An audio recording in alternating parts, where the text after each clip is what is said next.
बहुत बहुत धन्यवाद सभापति महोदय।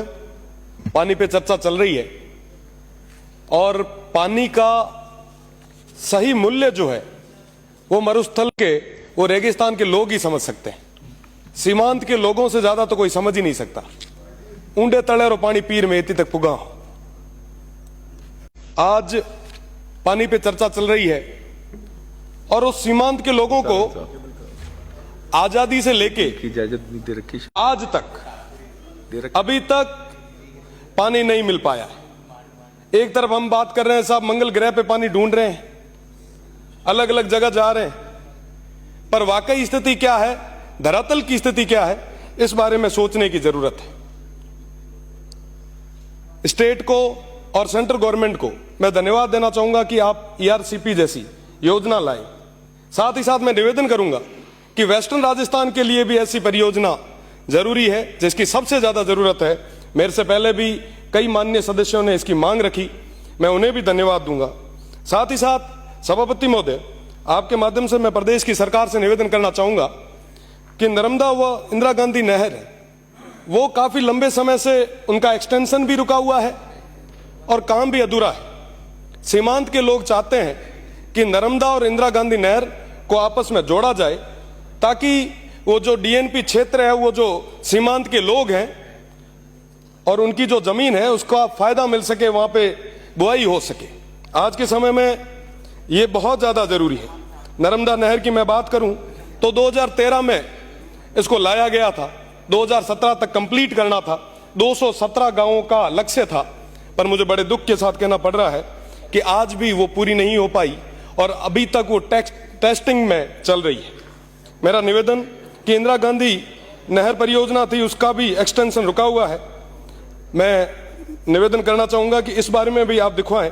बाड़मेर लिफ्ट कैनाल के माध्यम से शिव ब्लॉक के और बाड़मेर तक, बाड़मेर की विभिन्न गांवों तक पानी पहुंचाया जाता है, पर मोहनगढ़ जहां से ये पानी आता है वहां पे कई बार बिजली आपूर्ति की कमी के कारण ये समस्याएं पैदा हो रही है। आज जल और बिजली दोनों की चर्चा है, इसलिए मैं इस मुद्दे को भी विशेष रूप से रखना चाहूंगा। मुझे भरोसा है आने वाले समय में प्रदेश की सरकार इन विषयों पे मुख्य रूप से ध्यान देगी। आप जो ट्यूबवेल दे रहे हैं, माननीय मंत्री जी ने अभी, सरकार ने जो ट्यूबवेल, जो हेडपंप्स की अभी हमें जो दी है, मैं उनके लिए भी धन्यवाद देना चाहूंगा। उससे पहले भी हमें कई सारे हेडपंप आपने दिए, उसके लिए भी मैं धन्यवाद दूंगा। आप जो हेडपंप दे रहे हैं वो बोरवेल 600-700 फीट के बाद में आपका विभाग कहता है कि साहब इससे ज्यादा हम कर नहीं सकते, अमाउंट इतना ही है। हमारा वो भौगोलिक क्षेत्र जो है, भौगोलिक जो स्थितियां हैं वो अलग है। वहां की 900-1000 फीट ऊपर तो के पानी को नहीं, आप 600 तक खोतरे छोड़ दिया करो। वहां पे जरूरत है कि प्रॉपर तरीके से ट्यूबवेल्स हो, उन लोगों को पानी के लिए भटकना नहीं पड़े। एक ढाणी से दूसरी ढाणी के बीच का जो गैप है वो बहुत ज्यादा है। मेरा निवेदन कि आप इस बारे में भी सोचें। साथ ही साथ जो पुराने हमारे संसाधन थे, बेरियां थी, बावड़ियां थी, हमने उनका रखरखाव छोड़ दिया। पुराने जो स्रोत थे हमने उनको छोड़ दिया, जिसकी वजह से आज ये तमाम समस्याएं हमें देखने को मिल रही है। मेरा निवेदन रहेगा कि आप एक विशेष पैकेज बनाएं, विशेषकर सीमांत के उन लोगों के लिए, ताकि वो जो बेरियां हैं, वो बावड़ियां हैं, वो तालाब है, उनको हम पूरे तरीके से संरक्षित कर सके। साथ ही साथ एक जायका का प्रोजेक्ट रुका हुआ है, काफी लंबे समय से वो पेंडिंग चल रहा है। चोटन की 18 पंचायतें जो मेरी आ रही है, उसके साथ साथ चोटन क्षेत्र के भी कई सारे गांव इससे प्रभावित हो रहे हैं। मेरा निवेदन कि आप इस बारे में भी सोचें।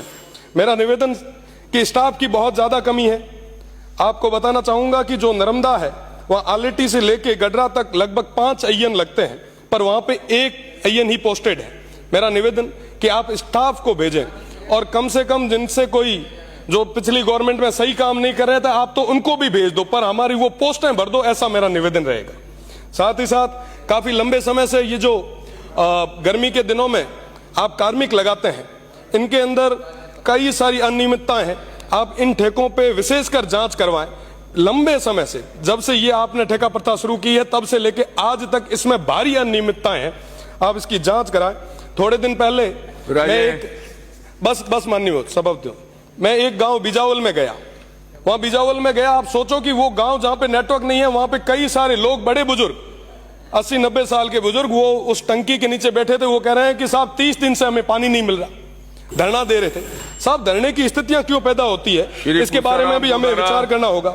साथ ही साथ मेरा निवेदन रहेगा, बस एक मिनट साहब, इन तमाम मैं आपसे निवेदन करना चाहूंगा कि बांडासर गांव है जहां के एक 80 साल के बुजुर्ग थे लोंगे खान जी, उनसे मैंने वादा किया था कि साहब पानी पहुंचाऊंगा।